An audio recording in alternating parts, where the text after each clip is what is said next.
Amidst the escalating Ukraine conflict, a global chorus of condemnation is rising against Vladimir Putin's relentless obstruction of peace talks. A virtual summit, convened by the Prime Minister and uniting 29 international leaders, including Emmanuel Macron and Volodymyr Zelenskyy, delivered a stark message.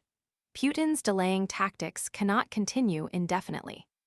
The summit marked a significant escalation in international pressure, pushing plans for a peacekeeping force into an operational phase, signaling a collective resolve to end the brutal war. Keir Starmer, in a powerful statement, directly accused Putin of deliberately stalling peace negotiations, highlighting the urgent need for a ceasefire.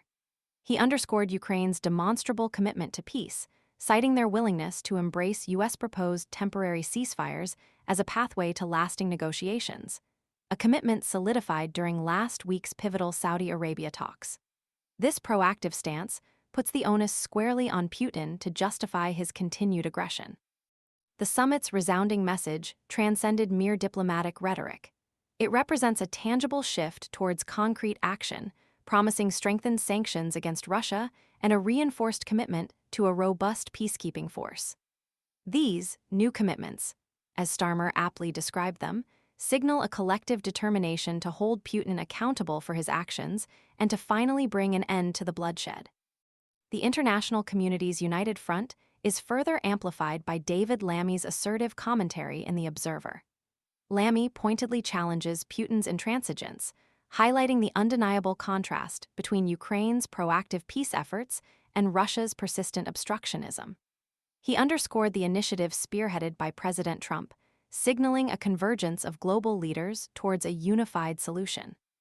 The pressure is mounting, leaving Putin isolated and increasingly exposed in the face of overwhelming international condemnation.